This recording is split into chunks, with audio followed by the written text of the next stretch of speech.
Got them early, hit on the shock drop. So now I got them earlier than the release date.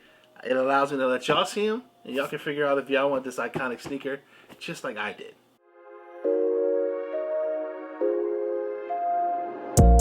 Welcome, Cool Cats and Doggies, to another episode of FiqNSneaks. Today we'll be going over the Air Jordan Retro 8 Playoff.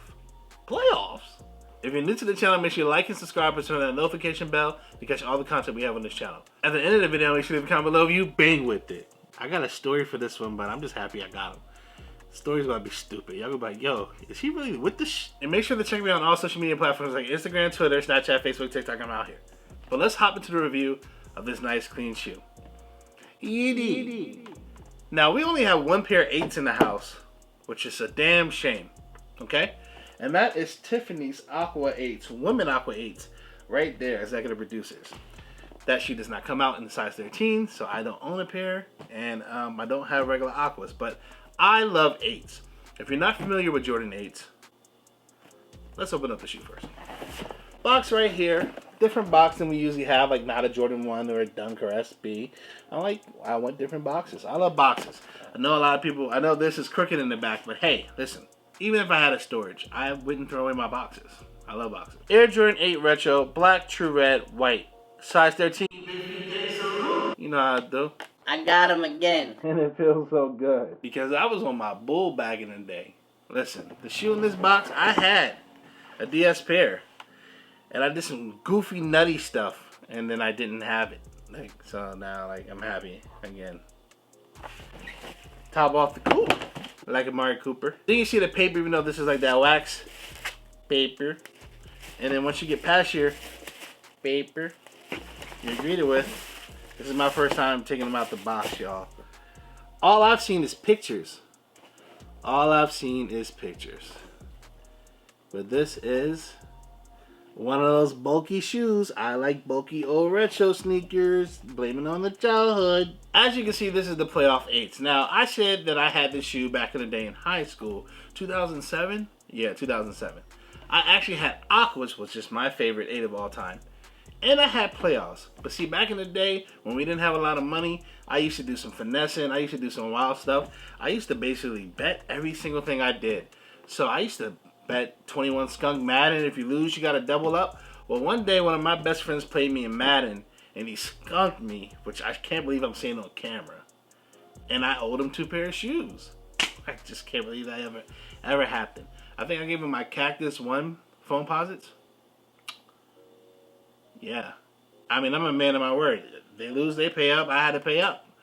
And I lost my Playoff 8s. They were the Cactuses, at least I wore them twice. These I never wore in my life. I knew how 8s felt because I had Aquas. I've had Chromes before too, but yeah, that was sad. So shout out to Mo. He's still one of my best friends. But yeah, I lost some DS, so I never wore them, and now I have them again. I think they did retro back out in 2013, but this one alludes to the OG color blocking or OG everything. For instance, even though I will go over the whole shoe, this heel tab is one of the big significant differences. Where this is red on this one like the OG pair, but the pair that I had a black heel tab in the back. If you also don't know, like I said, I guess this is lore nowadays of Michael Jordan. The 8 came out 92-93 season when he beat the Phoenix Suns and then retired. It was the first time he did a three-peat, aka winning 3 years in a row a championship. So you might be more familiar with, like I said, the aqua colorway just because it was purple and green and everyone loves that. I have this old school Coogee polo online that definitely was with my aqua 8s. Like I remember the outfit like it was yesterday, and it wasn't. And I think a lot of people also know about, I'm just saying like standard people know about the Bugs Bunny colorway. This and 11s are the 2 shoes I think of when I think of Space Jam. It's Bugs Bunny and the Space Jams and the hairs and all that, etc., etc., etc. This shoe consists of basically an all new buck upper with a little different splash of detail some places. So for instance, like I said, this is all black upper, but what's really iconic about the 8s is obviously this cross strap that you get right here. You get 2 black straps right there, but you get 23 red outline, white in the middle. And just like the strap on this, I think of a Nike Air Raid, probably the black, white, and blue colorway, or the black and gray colorway. But those are 2 shoes that I've always thought about straps across the middle. Straps! Like I'm Young Thug or something. Thugger! And it's something about the strap that just makes me strap. That like I got the strap on me. I just think it's dope. Something else that's cooler about the strap is you got these buckles that you can strap and unloosen your strap, but you can see that it says Air Jordan right there at the end of those as well, which I think is dope. It's really bulky. It really reminds me of some 90s retro-esque feels. You can clearly see that this is a nubuck and suede combo, even though they're almost the same thing if they're not the same thing. But parts of the lighter black that you see, specifically on your quarter panel on the top of your heel, has small perforated holes just for some more air, so your feet don't smell like Frito-Lays. I mean, like, you know what I was about to say there.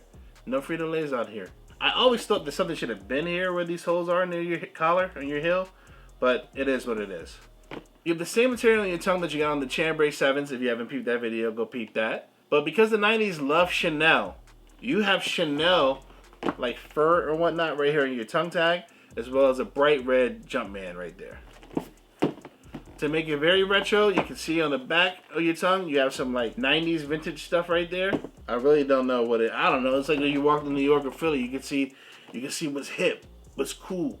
You cool cats and doggies. You got Nike Air for your insole. I probably won't B-roll that just because this shoe, you gotta really unlace and untie and unstrap for you to see it all. Heading towards the back of your midsole near your heel, you'll see this random white, red, and black like not insert, but graphic, whatever. Obviously, Chicago's colorways was black, white, and red, but like I don't know any purpose for that outside of being cool and hip, cool cats and doggies. And then finishing off your shoe, you can see that there's a Jumpman there in yellow, as well as some blue, red, and white. Like I said, I don't know any rhyme or reason why this is here outside of it being just nostalgic 90s funky stuff. You dig? Let's hop into according to my calculations to get down to the nitty gritty. I think I gave you a lot of information today, but like, I just want to make sure y'all know what's popping, alright? These playoff 8s will come out September 30th at a price point of $210 for adults. Smaller sizes will cost less. They shock drop September 14th at the same price, I think 2 p.m. on the sneakers app. But like Nike, stop calling it a shock drop. When the sneakers app tells you that the shoe's coming out at 2 p.m., it's not a shock drop anymore. Whether they tell you at 1:45 or they tell you 3 days before, it's not a shock drop anymore. Stop calling it that. I love this shoe. I was going for it. I know other people will be able to get it in 2 months for half the price or 30% off, but I can't take that chance as a size 13 person. If you don't believe me, open up Go eBay StockX and you see that my shoe sizes always cost more than others, which is mad, annoying, but it's life. And I'm still just stacking up my sneakers. You dig? They are true to size, but like I said, if you got a bigger, wider foot like me, you might take a little adjustments for the first time. Like you might have to unstrap this all the way for you to get your foot in there. But I like 8s. They're kind of bulky. They're kind of heavy. 8 should be a perfect shoe for people to hoop in if they like that type of shoe. But I feel like most people like light stuff like Kobe's. They're currently going for $240 in my size. Like I said, this shoe will be readily available, I think, for a lot of people. $240, I would still go get for $240. If I miss out on this and I can go get it from Esteem or Grandeur or Legend or Blessed or Unique Souls or any other joint around me, Decades, I would go get it for $240 in a heartbeat. But maybe you don't feel that way. I'm trying to let you know my love of this shoe, and then I just want to know how y'all feel about it. Is the love reciprocated? But my grade for these joints, this is a 10 out of 10. I love 8s. Playoff 8s is probably my second favorite 8 behind Aqua in terms of OGs. Then I obviously love Chrome Necks. We're going to obviously put pictures up while I say this. And I also love DB8s, which is like amazing. But Aqua's is my number 1. This is probably my second favorite 8, so I had to get it. If you didn't know, Playoff 8s are also called True Red because of the red stitching and all that. But Playoff 8s are amazing. I also have Playoff 13 somewhere. I love Playoff named Jordans.